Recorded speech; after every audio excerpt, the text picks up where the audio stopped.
નમસ્કાર વિદ્યાર્થી મિત્રો, હું દીપક ગોંડલિયા દયા પટેલ્સ ઈ લર્નિંગ ઝોનમાં તમારું હાર્દિક સ્વાગત કરું છું. વિદ્યાર્થી મિત્રો, કિરણ પ્રકાશ શાસ્ત્રના સ્વાધ્યાયના દાખલાની હજુ પણ આપણે ચર્ચા કરી જ રહ્યા છીએ. તો સ્વાધ્યાયના દાખલામાં 21 નંબરનો દાખલાનો ફર્સ્ટ પાર્ટ આપણે વાત કરીએ તો અહીંયા લખી દઉં 9.21નો એ પાર્ટ.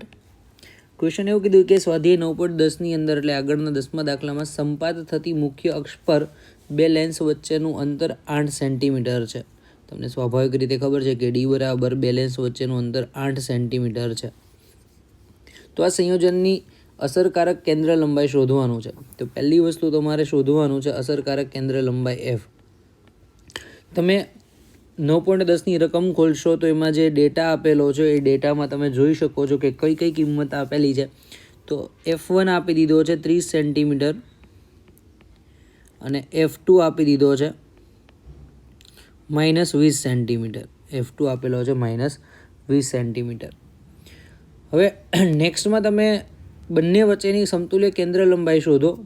જે પણ જવાબ મળે, શું આ જવાબ સંયોજનની કઈ તરફ પ્રકાશની સમાંતર કિરણાવલી આપાત કરવામાં આવે છે તેના પર આધારિત છે. મતલબ કે માની લો કે એક બાજુથી પ્રકાશ ડાબી બાજુથી આપો અને પછી જમણી બાજુથી પ્રકાશ આપો તો એ બંને સંયોજનમાં શું જવાબમાં કોઈ ફેરફાર આવે ખરો? તો એ બંને તમારે ચેક કરીને કહેવાનું છે. અને કીધું છે કે શું આ અસરકારક કેન્દ્ર લંબાઈનો ખ્યાલ સહેજ પણ ઉપયોગી છે. અસરકારક કેન્દ્ર લંબાઈ જે છે એનો ખ્યાલ આપણા માટે ઉપયોગી છે, હા કે ના, એ તમારે સમજાવવાનું છે. ચલો, તો પહેલાં તો હું અસરકારક કેન્દ્ર લંબાઈ શોધું. બે વચ્ચે લેન્સ વચ્ચે અંતર છે તો અસરકારક કેન્દ્ર લંબાઈનું સમીકરણ તો સૂત્ર કંઈક આવું મળશે: 1/f is equal to 1/f1 plus 1/f2 minus d divide by F1 F2. યાદ રાખજો, ઘણી બધી વખત તમારે નીટ અને જેઈના ન્યુમેરિકલ્સ માટે પણ આ સમીકરણ ઉપયોગી છે. તો આ સમીકરણનું સૂત્ર લખીએ કે 1/f is equal to 1/f1 plus 1/f2 minus d divide by F1 F2. ચલો, તો આપણી પાસે કિંમત છે એ મૂકી દઈએ. તો કિંમતમાં તમે જોઈ શકો છો કે કિંમત તમારી પાસે કઈ કઈ આપેલી છે. તો ફર્સ્ટ વાત કરીએ, F1 30 પ્લસમાં છે, F2 માઇનસમાં છે. તો ચલો ગણતરી દર્શાવો. તો 1/f is equal to 1/30 minus 1/20 minus ડીની કિંમત છે 8, 30 ઇન્ટુ -20. ચલો સાદુરૂપ આપી દઈએ. અહીંયા તો કેન્સલ થશે. અહીંયા 4 દુ 8, 15 દુ 30 અને 10 દુ 20. ઓકે, તો અહીંયાથી 2 કેન્સલ અને અહીંયાથી અગેન 4 કેન્સલ, 4 × 5 = 20 એટલે અહીંયાથી જવાબ આવશે 5. તો આપણે લખી શકીએ કે 1/30 માઇનસ 1/20 માઇનસ માઇનસ પ્લસ ઉપર બધું જ કેન્સલ અને 1/75. 15 × 5 = 75 એટલે 1/75 આ જવાબ આવશે. સ્વાભાવિક રીતે લસા લઈએ તો લસાની અંદર 150 લસા લઈએ. તો 150 લસા લેતા આને કેટલા વડે ગુણવા પડશે? તો 5 વડે ગુણવા પડશે, બરાબર. અને 20 જે છે એને 150 કરવા હોય તો કેટલા વડે ગુણવા પડશે? 7.5 થી 7.5, બરાબર. એટલે કે 150 થઈ જશે. તો અહીંયા લખી દો 5 માઇનસ 7.5 અને આને 2 વડે ગુણવા પડશે. તો અહીંયા માત્ર લખી નાખો 2.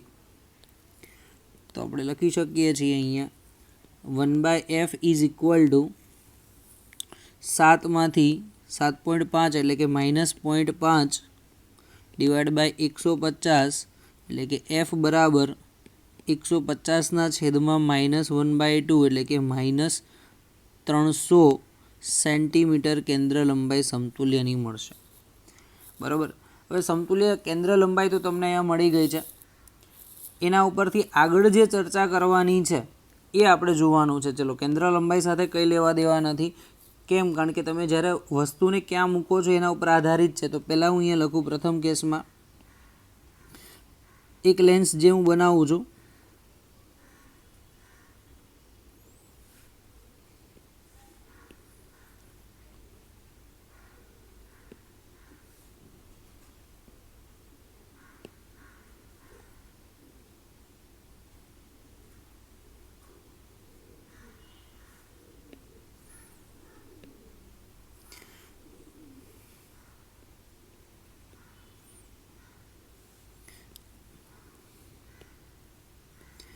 અહીંયાથી એક લેન્સ બનાવી દઈએ.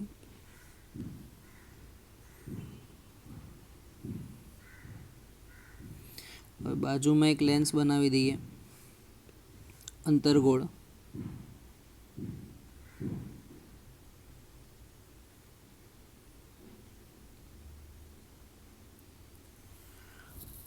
અને વચ્ચેથી એક અક્ષ પસાર કરી દઈએ.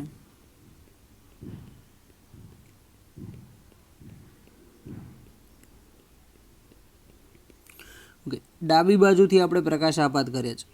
ચલો, પ્રકાશ આપણે જે છે એ ડાબી બાજુએથી અહીંયા આપાત કરવામાં આવે છે.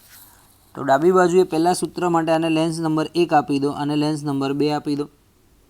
વસ્તુ પ્રકાશ જે છે સમાંતર પ્રકાશ આપાત થાય છે. તમે યાદ રાખજો, અહીંયા તમને કીધેલું છે કે સમાંતર પ્રકાશ કિરણપુંજ આપાત થાય છે આ રીતે.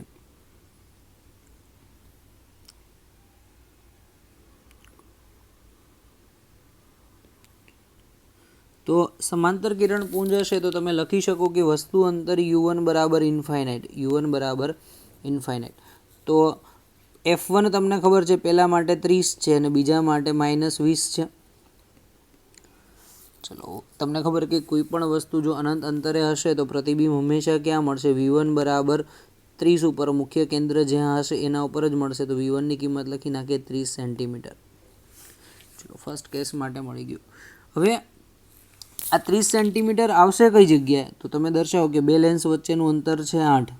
બે લેન્સ વચ્ચેનું અંતર છે 8. પ્રતિબિંબ તમને ધારો કે 30 સેન્ટીમીટર એટલે અહીંયા ક્યાંક મળતું હશે. અહીંયાથી લઈને આ બિંદુએ દર્શાવો. અહીંયાથી લઈને આ બિંદુએ દર્શાવો.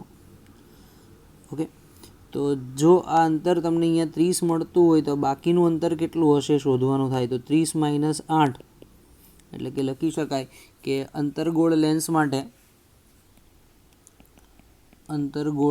માટે પ્રતિબિંબ વસ્તુની જેમ વર્તે છે. અને સેકન્ડ માટે લખી નાખીએ તો બીજા માટે u2 બરાબર તમારું આવશે 30 - 8 બરાબર 22.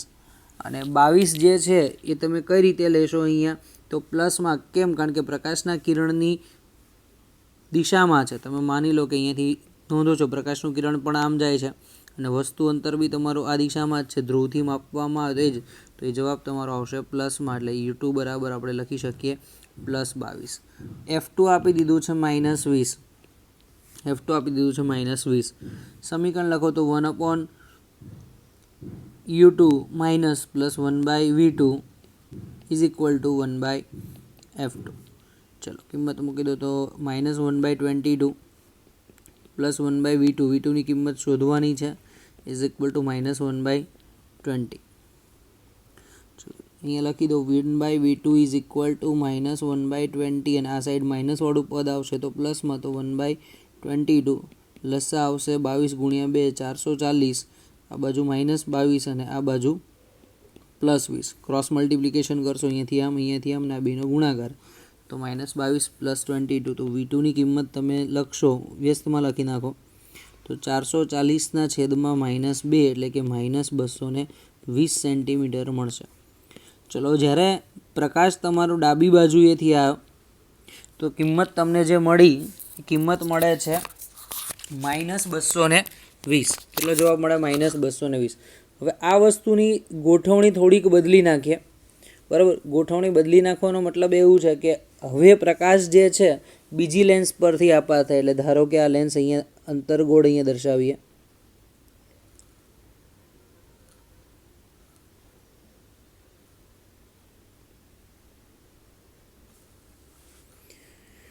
Second case.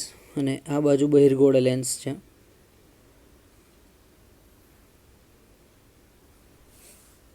પ્રકાશનું કિરણ અહીંયાથી આવે છે અનંત અંતરેથી આ રીતે. ચલો, તો અનંત અંતરેથી કોઈ બી વસ્તુ આવશે તો પ્રતિબિંબ હંમેશા ક્યાં મળશે? મુખ્ય કેન્દ્ર F ઉપર. તો મુખ્ય કેન્દ્ર F ઉપર મળશે, પણ એના માટે તમારે ગણતરી દર્શાવવી પડશે. એનું પ્રતિબિંબ ધનમાં આવશે કે ઋણમાં? તો ચલો ચેક કરી લઈએ. અહીં અંતર્ગોળ લેન્સ માટે લેન્સ માટે પ્રકાશ તેના પર આપાત થાય છે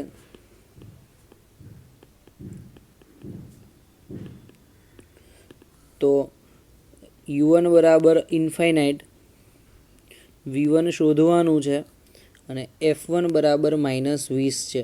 તો સ્વાભાવિક રીતે તમને ખબર જ છે કે મુખ્ય કેન્દ્ર f ઉપર મળશે અને પ્રતિબિંબ હંમેશા f ઉપર મળતું હોય તો જે રીતે તમારી મુખ્ય કેન્દ્ર આવશે એ રીતે જ તમે જવાબ લખી શકો. તો હું લખી શકું v1 બરાબર -20, v1 બરાબર -20.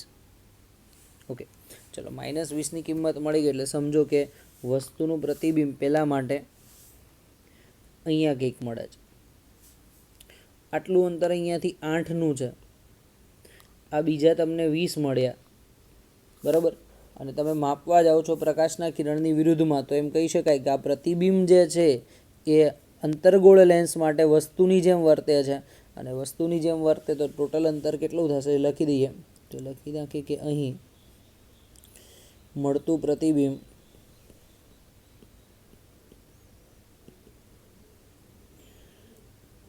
બહિર્ગોળ, અંતર્ગોળ નથી, બહિર્ગોળ છે, બહિર્ગોળ લેન્સ માટે વસ્તુની જેમ વર્તે છે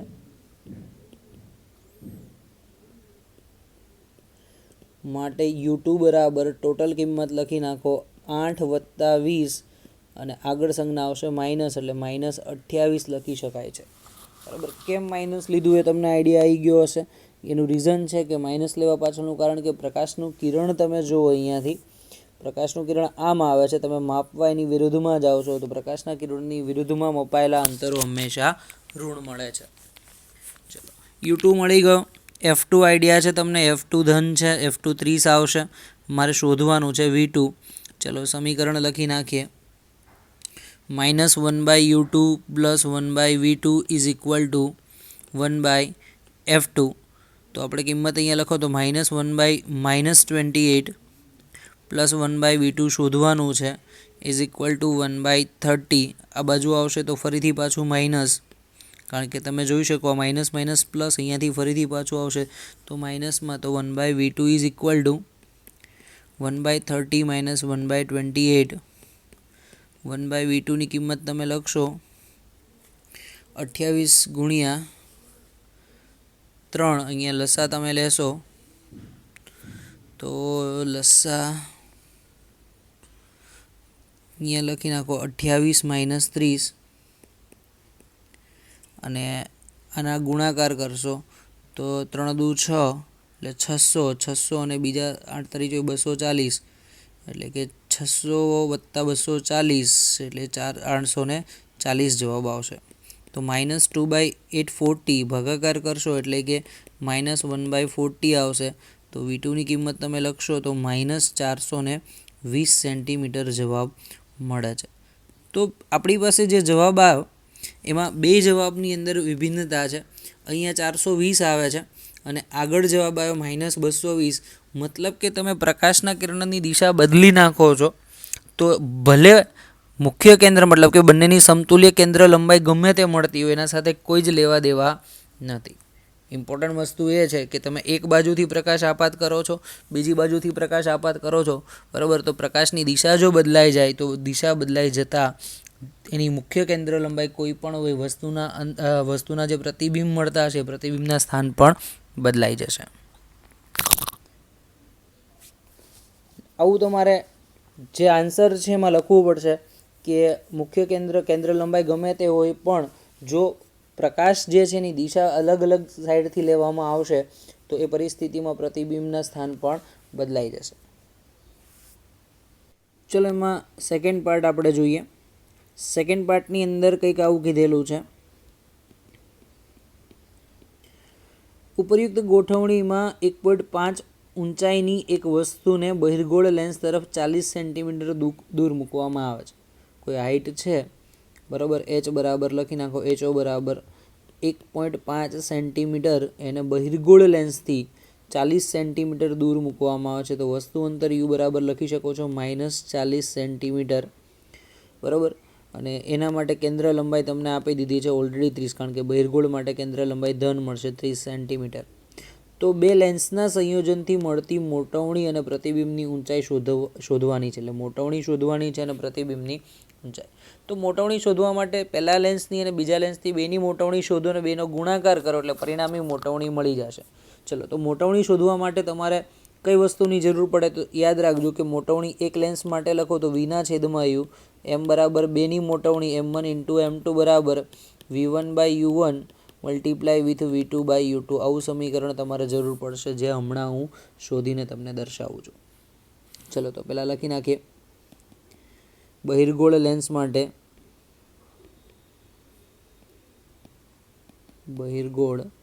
લેન્સ માટે સમીકરણ લખો -1/U1, કારણ કે એક નંબર માટે લખી દઈએ તો 1/U1 plus 1/V1 is equal to 1/F1. ચલો, આપણે સૂત્રનો કરતાં V1 ને કરવાનો છે, તો 1/V1 is equal to 1/F1 minus plus, કારણ કે આ બાજુ આવશે તો અહીંયાથી આ પ્લસમાં આવી જશે, તો 1/U1. ચલો, બધી કિંમત આપણે લખી નાખીએ. અહીંયા સમીકરણ આ રીતે દર્શાવી દઈએ તો 1/V1 is equal to 1/30 minus 1/40, કારણ કે તમને વસ્તુ અંતર યુ મળશે ઋણ, કારણ કે જ્યાંથી તમે માપો છો પ્રકાશના કિરણની વિરુદ્ધ દિશામાં. ચલો, તો કેલ્ક્યુલેશન કરશો તો 120 લસ્સા આવશે, તો 120 લસ્સા તો 4માંથી 3 જશે, એટલે ઓનલી ફોર આન્સર આવશે 1/120. માટે V1ની કિંમત મળશે 120 સેન્ટીમીટર.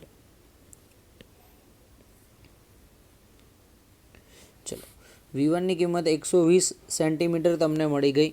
હવે આપણે મોટવણી શોધવાની છે. ચલો, તો મોટવણી શોધવા માટેનું સમીકરણ લખીએ. પહેલા લેન્સ માટે M1 બરાબર V1 છેદમાં U1. V1ની કિંમત 120, U1ની કિંમત તમને મળશે 40. તો પરિણામી મોટવણી તમે લખી નાખો તો જવાબ આવશે 3. કેટલો જવાબ આવશે? 3. બરાબર. ચલો, હવે વાત કરીએ અંતરગોળ માટે.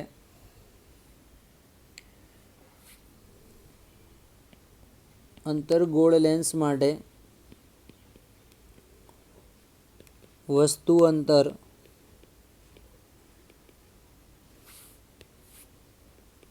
ચલો, હવે અહીંયા તમે જોઈ શકો કે તમારું વસ્તુ અંતર જે મળે છે એ વસ્તુ અંતર તમને મળ્યું છે 120. 120 જે છે, એટલે બેઝિકલી હું આકૃતિ ખાલી સમજાવું કે આ અંતરગોળ આ તમારો આ બહિર્ગોળ આ તમારો અંતરગોળ, વસ્તુ જે છે એ પ્રતિબિંબ અહીંયા આપે છે. આ વચ્ચેનું અંતર 8 છે, તો બાકીનું અંતર શોધવાનું. ટોટલ અંતર 120 થયું, તો આ 120માંથી 8 માઇનસ કરો એટલે કે 112 જવાબ મળશે. અને પ્રકાશના કિરણની દિશામાં જ છે, બંને એક જ દિશામાં, એટલે પ્લસ લખીશું. ચલો, તો આપણે અહીંયા લખી દઈએ અંતરગોળ લેન્સ માટે U2 બરાબર 120 માઇનસ 8 બરાબર 112 જવાબ મળશે, અને પ્લસમાં લખીશ. એનું કારણ છે કે ક્યાં આવશે? પ્રકાશના કિરણની દિશામાં. F2 ઓલરેડી ખબર જ છે કે -20. ચલો, આપણી પાસે ફરીથી સમીકરણ U2નું શોધવાનું છે. ચલો, U2નું સમીકરણ આપણે શોધીએ. હમણાં લખ્યું એ પ્રમાણે V2 બરાબર 1/F2 પ્લસ 1/U2. 1/F2ની કિંમત -20 પ્લસ 1/U2ની કિંમત તમને જે મળી 112. ચલો, બેનો લસા લઈ લઈએ. તો 112 માઇનસમાં આવશે, કારણ કે ઉપર સંજ્ઞા લખી નાખો, પ્લસ 20, અને બેનો ગુણાકાર 20 ગુણ્યા 112. 20 ગુણ્યા 112. તો ઉપર ગુણાકાર કરશો તો 92 આવશે. સરવાળામાં 112 પ્લસ 20 એટલે 92, અને નીચે તમે લખી નાખશો તો 112 ગુણ્યા બીજા 20. ચલો, V2ને સૂત્રનો કરતા કરો તો 112 ગુણ્યા 20 ભાગ્યા 92, એટલે આની ગણતરી દર્શાવી દઈએ.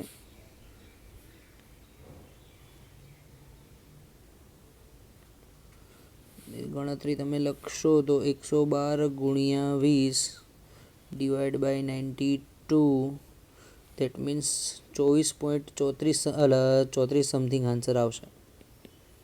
24.34 બરાબર. ફરીથી એક વખત લખી નાખો 112 ગુણ્યા 20 ભાગ્યા 92,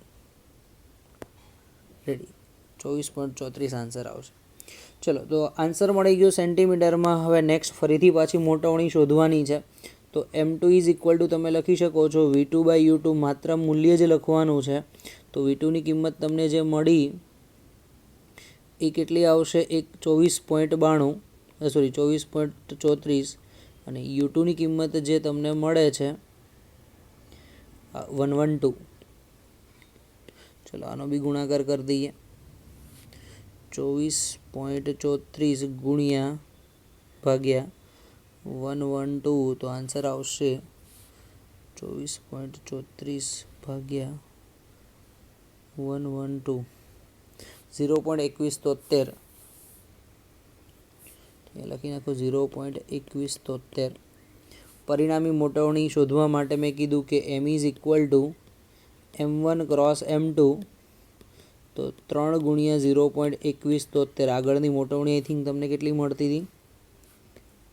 3 ગુણ્યા 0.2173, એટલે અહીંયા ગુણાકાર લખો 9, 7 તારી 21નો એકડો વધી આવી 2, 3 એકા 3 ને 2 5 અને 3 દુ 6, એટલે 0.6519 મીન્સ કે 0.65 આન્સર મળશે તમને.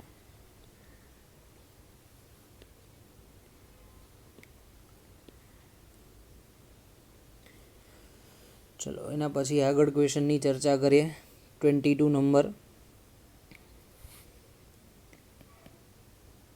તો ક્વેશ્ચન નંબર 22માં એવું કીધું છે કે 60નો વક્રતાકારક કોણ, એટલે પ્રિઝમ કોણ તમને આપી દીધો છે. વક્રતાકારક કોણ લખે એટલે કે પ્રિઝમ કોણ જ સમજવાનું છે. 60 ડિગ્રીનો આપેલો છે. ક્વેશ્ચનમાં એવું કીધું છે કે પ્રિઝમની સપાટી ઉપર કેટલા લઘુત્તમ કોણે આપાત થતાં કિરણનું બીજી સપાટીએથી સહેજ જસ્ટ પૂર્ણ આંતરિક પરાવર્તન થાય છે. સમજો, કોન્સેપ્ટ પહેલાં સમજવાની જરૂર છે. હું અહીંયા આકૃતિ દોરીને તમને સમજાવું.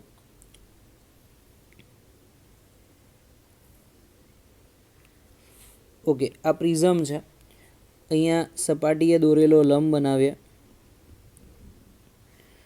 હવે એક પ્રકાશનું કિરણ અહીંયાથી આમ આપાત કર્યું છે. હવે એ ખૂણો અહીંયાથી લખી નાખીએ, આપાત કોણ I. અહીંયાથી પ્રકાશનું કિરણ જે છે વક્રીભૂત થયું. વક્રીભૂત થઈ અને અહીંયાથી સપાટીએ દોરેલો લંબ બનાવી દઈએ. આ રીતે સપાટીએ દોરેલો લંબ. પણ પ્રકાશનું કિરણ જે છે અહીંયા એવું કીધું કે પૂર્ણ આંતરિક પરાવર્તનની ઘટના થવી જોઈએ. તો ઓછામાં ઓછો ખૂણો અહીંયા કેટલો હોવો જોઈએ? ક્રાંતિકોણ જેટલો. અહીંયાથી પ્રકાશ જે પણ આવશે આ ખૂણાને માની લો કે તમે નામ આપો છો R1, આ ખૂણાને નામ તમે આપો છો R2. તો વિદ્યાર્થી મિત્રો લખી શકો કે R2 is equal two IC હોય તો જ શું થશે? પૂર્ણ આંતરિક પરાવર્તન.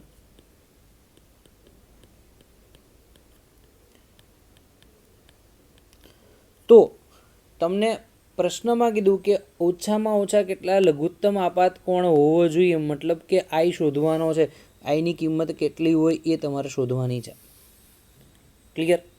ચલો તો હવે અહીંયા આપણે પહેલાં તો જોઈ લઈએ કે દ્રવ્યનો વક્રીભવનાંક n આપી દીધો છે અને n બરાબર 1.524. ચલો હવે અહીંયા પહેલો જ કોન્સેપ્ટ કે પૂર્ણાંતરિક પરાવર્તનના ઘટના માટે પૂર્ણાંતરિક પરાવર્તન થાય તો એનું જસ્ટ ઘટના છે. તો એના માટે આપણે લખી શકીએ કે sin IC is equal two 1/n. તો ICની જગ્યાએ લખી નાખો R2, તો sin R2 is equal two 1/n. ચલો તો આપણી પાસે R2ની કિંમત મળશે sin ઇનવર્સ 1/n. અને વિદ્યાર્થી મિત્રો અહીંયા કિંમત લખી નાખો sin ઇનવર્સ 1/n એટલે કે 1.524. ગણતરી દર્શાવશો 1/1.524 એટલે જવાબ તમારો આવશે sin ઇનવર્સ 0.65616. હવે આનો તમારે નેચરલ સાઇન શોધવાનો છે અને નેચરલ સાઇન શોધવા માટે લોગ ટેબલની અંદર તમે જોશો આ કિંમત ક્યાં આવે છે. તો એ કિંમત તમે જોશો તો એનો જવાબ જે મળશે 41 ડિગ્રી. એટલે R2ની કિંમત હું લખી નાખું 41 degree.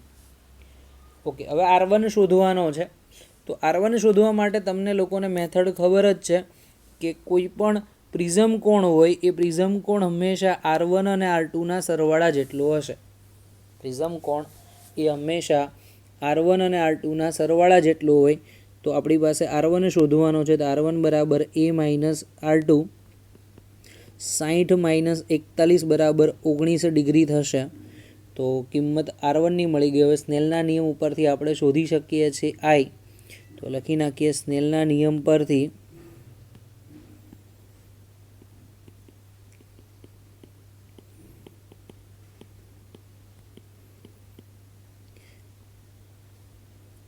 N1 sin I is equal two N2 sin R. પણ N1 એટલે હવાનું માધ્યમ એટલે એમને એમ લખી નાખવાનું N2 બરાબર N sin R થશે. મારે sin I સૂત્રનો કરતાં કરવાનું, તો કિંમત મૂકો. Nની કિંમત જે તમને મળી હતી 1.524, sin Rની કિંમત sin 19, નેચરલ સાઇનમાં જઈને sin 19ની કિંમત શોધી નાખો.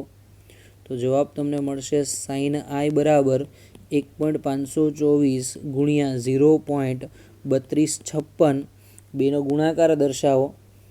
તો 1.524 ગુણ્યા 0.3256 એટલે કે જવાબ આવશે 0.4962. તો અહીંયા લખી નાખાય sin I is equal two 0.4962 અને રાઉન્ડ ઓફ લખો એટલે એપ્રોક્સિમેટ 0.5 કહેવાય. અને sin Iની કિંમત 0.5 ક્યારે મળે? તો 30 ડિગ્રીએ. તો I બરાબર લખી શકાય 30 ડિગ્રી. બરાબર છે. તો આ કિંમત યાદ રાખજો કે ક્યારે પણ તમારે sin I શોધવો છે તો આવી રીતે કઈ કન્ડિશન હિન્ટ આપેલી છે, હિન્ટનો ઉપયોગ કરી અને કિંમત શોધી શકાય છે. ચલો નેક્સ્ટ ક્વેશ્ચન. 8.23નો એ પાર્ટ, એના ફર્સ્ટ પાર્ટમાં એવું કીધું છે કે 1 મિલીમીટર એનું ક્ષેત્રફળ જે છે, તો આપણે ક્ષેત્રફળ લખી નાખીએ એ બરાબર 1 મિલીમીટરનો સ્ક્વેર. પછી કીધું કે એક સમતલ ટુકડાને 10 સેન્ટીમીટર કેન્દ્ર લંબાઈના, તો F બરાબર 10 સેન્ટીમીટર કેન્દ્ર લંબાઈના વિવર્ધક અભિસારી મતલબ કે બધા જ પ્રકાશના કિરણોને ભેગા કરે છે, એટલે કે F જે મળશે ધન મળશે, તો +10. તો આ લેન્સ ટુકડાથી 9 સેન્ટીમીટર દૂર આંખ નજીક રાખેલો છે. તો વસ્તુ અંતર U બરાબર કહી દીધું છે -9 સેન્ટીમીટર દૂર. તો લેન્સની મોટવણી શોધવાની છે, એમ શોધી નાખો. અને ટુકડામાં આભાસી પ્રતિબિંબમાં દરેક ચોરસનું ક્ષેત્રફળ શોધવાનું છે. નવું ક્ષેત્રફળ સ્મોલ a અથવા તો A' લખી દઉં. A' કેટલું મળશે એ તમારે શોધવાનું છે. ચલો, તો પહેલી જ વસ્તુ અહીંયા મોટવણી શોધવા માટે મારે Vની જરૂર પડે. તો Vનું સૂત્ર હમણાં જ લખ્યું હતું એવું લખી દઈએ કે 1/V is equal two 1/F plus 1/U. કિંમત મૂકી દો અહીંયા. 1/Fની કિંમત તમે 10 લખશો, -1/9 લસા લઈ લો. તો 9 - 10/90 એટલે -1/90. તો બાળકોનો જવાબ જે મળશે V બરાબર -90 સેન્ટીમીટર મળશે. કેટલો મળશે? -90 સેન્ટીમીટર. ઓકે, V મળી ગયો. મોટવણી જોઈએ તો મોટવણી માટે આપણે લખી શકીએ M બરાબર V/U. V 90, U 9 એટલે કે 10. ચલો, મોટવણી 10 મળી ગઈ. હવે અહીંયા લખી શકાય કે ક્ષેત્રીય મોટવણી, આ રેખીય મોટવણી છે. અહીંયા જે મળશે કઈ આવશે? રેખીય મોટવણી. મતલબ કે એક બાજુની લંબાઈનો ફેરફાર દર્શાવે. તો અહીંયા લખી શકાય કે ક્ષેત્રીય મોટવણી બરાબર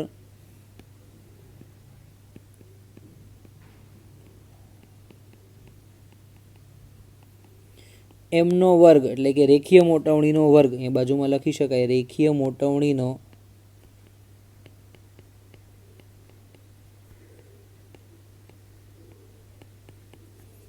બરાબર. અને એને કોન્સેપ્ટ વાઇઝ લખવું હોય તો રેખીય મોટવણી એનો કૌંસ કરી દો અને ઉપર લખી દો વર્ગ. ચલો, ક્ષેત્રીય મોટવણી એટલે કે પ્રતિબિંબનું ક્ષેત્રફળ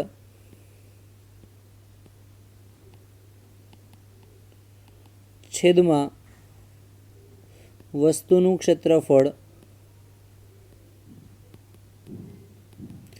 ઇઝ ઇક્વલ ટુ મોટવણીનો વર્ગ 10નો વર્ગ.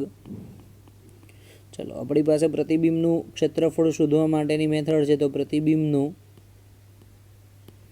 ક્ષેત્રફળ 10નો વર્ગ 100 અને વસ્તુનું ક્ષેત્રફળ 1 મિલીમીટર સ્ક્વેર તો તમારો જવાબ તમે લખશો અહીંયા 1 મિલીમીટર એટલે કે તમે લખી શકો 100 ગુણ્યા 10⁻² સેન્ટીમીટરનો સ્ક્વેર, 2 ઘાત કેન્સલ તો સેન્ટીમીટર સ્ક્વેર થઈ જશે.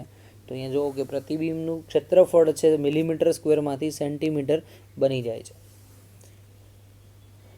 ચલો એના પછી એમાં બી પાર્ટ. તો સેકન્ડ ક્વેશ્ચનમાં એવું કીધું છે 1 મિલીમીટર સ્ક્વેરના ચોસલાના વિભાગમાં એક સમતલ ટુકડાને 10 સેન્ટીમીટર કેન્દ્ર લંબાઈના વિવર્ધક લેન્સ વડે જોવામાં આવે છે, 9 સેન્ટીમીટર દૂર છે, તો લેન્સની કોણીય મોટવણી શોધવાની છે. આજે તમને રેખીય મોટવણી પરથી ક્ષેત્રીય શોધ્યું હતું. હવે સેકન્ડ ક્વેશ્ચનમાં એવું કીધું છે કોણીય મોટવણી. કદાચ તમને લોકોને યાદ હશે કોણીય મોટવણી શોધવી હોય એટલે કે કોઈ લેન્સ જે છે એ લેન્સ એના માટે V/U લખશો તો એ નજીકતમ બિંદુએથી એટલે કે માઇક્રોસ્કોપની સાદા માઇક્રોસ્કોપની જેમ વર્તે છે, અને જેના માટે D/U, તો ડીની કિંમત નજીકતમ અંતર 25 અને યુની કિંમત 9 એટલે 25/9 એટલે કે 2.8 સેન્ટીમીટર જેટલો જવાબ મળશે. ચલો થર્ડ ક્વેશ્ચન. તો અહીંયા એવું કીધું છે કે આ મોટવણી એ અને બીમાં મોટવણી સમાન મળે છે કે નહીં? તો ના, કોણીય મોટવણી જે તમે કોના માટે શોધો છો? લેન્સ માટે, અને પ્રતિબિંબની રેખીય મોટવણી શોધો છો, બંનેની કિંમત અલગ અલગ મળે છે. તો સી ક્વેશ્ચનમાં આપણે લખી શકીએ અહીંયા કે અહીં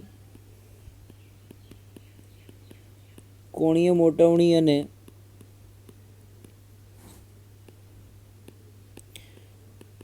રેખીય મોટવણી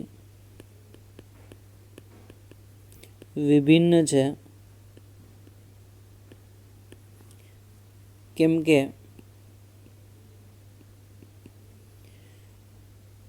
નજીક બિંદુ D=25 છે, જ્યારે પ્રતિબિંબનું સ્થાન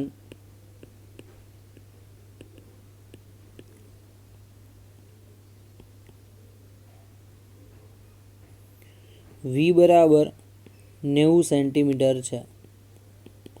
જો બંને સરખું આવે, ડી અને વી બંને સરખું આવે તો આપણે કહી શકીએ કે મોટવણી સમાન મળે છે. આગળ 24 નંબરના ક્વેશ્ચનની ચર્ચા કરીએ. 24 નંબરના ક્વેશ્ચનમાં કંઈક આવું કીધેલું છે. એનો ફર્સ્ટ પાર્ટ કે 9.23ની અંદર સમતલમાની આકૃતિથી લેન્સ કેટલા અંતરે રાખવું જોઈએ કે જેથી મહત્તમ શક્ય મોટવણી સાથે ચોરસ સ્પષ્ટ દેખાય? વસ્તુ અંતર કેટલું હોવું જોઈએ કે જેનાથી ચોરસ સ્પષ્ટ દેખાય છે, બરાબર? તો પહેલાં યુ શોધવાનું છે. હવે તમને અહીંયા આપેલું છે કઈ વસ્તુ, તો તમને કીધેલું છે સમતલમાની આકૃતિથી લેન્સને કેટલા અંતરે રાખવો જોઈએ, તો નજીક બિંદુ કીધું છે કે જેથી મહત્તમ શક્ય મોટવણી માટે ચોરસ સ્પષ્ટ દેખાય. તો કોઈ વસ્તુને સ્પષ્ટ જોવા માટે પ્રતિબિંબ કમ્પલસરી V=25 સેન્ટીમીટરે મળવું જોઈએ, અને આ અંતર તમે નેગેટિવ એટલે કે જે બાજુ વસ્તુ છે, બરાબર, એ જ બાજુ પ્રતિબિંબ મળે છે, એટલે આપણે લખી શકીએ V=-25 અને એફની કિંમત તમને આપી દીધી છે 10. ચલો તો હવે અહીંયા યુને સૂત્રનો કરતા કરો તો 1/-u + 1/v = 1/f. ચલો તો 1/-u = 1/f - 1/v માઇનસ અંદર એપ્લાય કરી દો તો 1/u = 1/v - 1/f. બંને ઇન્ટરચેન્જ થઈ જશે, પ્લસ અને માઇનસ વાળા આમ આવશે અને અહીંયા આવશે, કારણ કે માઇનસ તમે અંદર ઇમ્પ્લિમેન્ટ કરો છો. ચલો કિંમત મૂકી દો તો 1/vની કિંમત -25 -1/10, તો 25 × 50 લસા આવશે 50, બંને માઇનસ છે એટલે -2 અને -5, તો જવાબ તમારો આવશે -7/50. તો યુની કિંમત લખી શકો તમે 50/-7 એટલે કે 49 -7.14 જેટલો આન્સર મળે છે. કેટલો આન્સર મળશે? -7.14 જેટલો. તો ચોરસને સ્પષ્ટ જોવા માટે એનું જે અંતર છે એ -7 જેટલું દૂર રાખવું જોઈએ કે તેનાથી વધારે દૂર રાખશો તો આ વસ્તુ સ્પષ્ટપણે તમે જોઈ શકો છો. ચલો મોટવણી શોધીએ. તો અહીંયા લખી નાખીએ રેખીય મોટવણી. બી ક્વેશ્ચનમાં રેખીય મોટવણી ઇઝ ઇક્વલ ટુ વીના છેદમાં યુ. વી તમને આપેલો છે 25 અને આ આપેલો છે 50/7, એટલે કે 7/2, કારણ કે છેદ ઉડશે 25 દુ 50, 7 ઉપર 2 નીચે 3.5 મળશે. મોટવણી જે મળશે કેટલી આવશે? 3.5. હવે કોણીય મોટવણી લખી દઈએ સી ક્વેશ્ચનમાં. તો કોણીય મોટવણી માટે નજીકતમ અંતર કેટલું છે? સેમ આટલું ડી જેટલું જ. ડી અને વી સરખું છે તો એમ બરાબર ડીના છેદમાં યુ. ડી પણ સેમ 25 અને આ 50/7 એટલે સેમ આન્સર 3.5. તો બંને કિસ્સામાં મોટવણી સરખી મળે છે. તો મતલબ એવું કહી શકાય કે જો વસ્તુ અંતર અને નજીકતમ બિંદુ એક સરખું હોય તો મોટવણી સમાન મળશે. તો શું મોટવણી સમાન મળે? તેનો જવાબ આવશે હા, બંનેની મોટવણી એક સરખી મળે છે. ચલો એક લાસ્ટ ક્વેશ્ચન જોઈ લઈએ 25 નંબરનો. 9.25ની અંદર તમને કંઈક આવું કીધેલું છે. સ્વાધ્યાય 9.24ની અંદર દરેક ચોરસના આભાસી પ્રતિબિંબનું ક્ષેત્રફળ, ધારો કે તમને ક્ષેત્રફળ એ ડેશ આપેલું છે 6.25 મિલીમીટરનો સ્ક્વેર મેળવવું હોય, બરાબર? 6.25 મિલીમીટરનો સ્ક્વેર મેળવવું હોય. હવે તમને આપેલું ક્ષેત્રફળ તો 1 મિલીમીટર છે. વસ્તુનું ક્ષેત્રફળ 1 મિલીમીટર, આભાસી 6.25. તો વિવર્ધક કાચ વચ્ચેનું અંતર કેટલું રાખવું જોઈએ? તો યુ શોધવાનો છે તમારે. જો આંખને આ વિવર્ધક કાચની ખૂબ જ નજીકમાં રાખવામાં આવે તો ચોરસને તમે સ્પષ્ટ જોઈ શકો ખરા? ખૂબ જ નજીકમાં રાખવામાં આવે છે તો સ્પષ્ટ જોઈ શકાય ખરું. તો આપણે એક વસ્તુ જોઈએ કે આનું જે વી અંતર મળશે, યુ ઉપરથી વી શોધી નાખીએ, અને જો વી 25 કરતાં નાનો હશે તો સ્પષ્ટ જોઈ શકાય નહીં, પણ જો વી 25થી વધારે હશે તો સ્પષ્ટ જોઈ શકાશે. તો પહેલાં તો એક કામ કરીએ, ક્ષેત્રીય મોટવણી લખી નાખો. ક્ષેત્રીય મોટવણી is equal to M square અને ઇઝ ઇક્વલ ટુ એ ડેશના છેદમાં એ. તો માટે એમ સ્ક્વેર બરાબર 6.25/1 અને અહીંયા વર્ગમૂળ કાઢી નાખો તો 6.25નું વર્ગમૂળ, જે જવાબ તમને આપશે 2.5. ચલો હવે નેક્સ્ટ કેસમાં તમે અહીંયા લખશો એમ બરાબર વીના છેદમાં યુ, માટે વી બરાબર એમ યુ. એમ 2.5 અને યુ તમે એમનું એમ લખી દો. ચલો હવે સૂત્ર લખી નાખીએ લેન્સનું. 1/f is equal two -1/u plus 1/v. Okay, કિંમત મૂકી દઈએ. એફની કિંમત ઓલરેડી આપેલી છે 10, 1/10 -1/u એમનું એમ. વીની કિંમત લખી નાખો પ્લસ 1/2.5 પ્લસ 1/2.5. લસા લખી નાખો તો 1/10 ઇઝ ઇક્વલ ટુ -1/u, એટલે લસા 2.5 જ આવશે. અહીંયા લખી નાખો 2.5.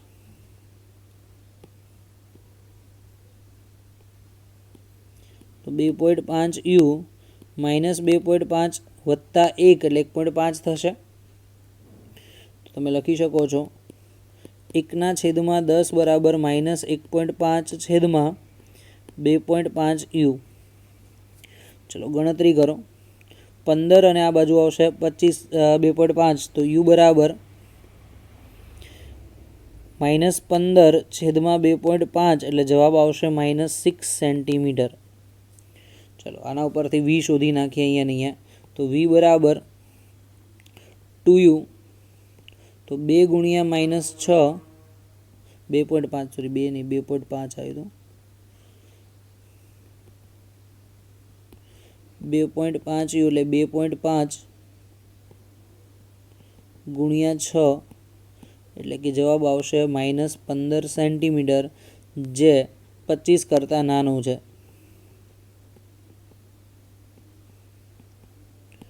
માટે સ્પષ્ટ જોઈ શકાય નહીં.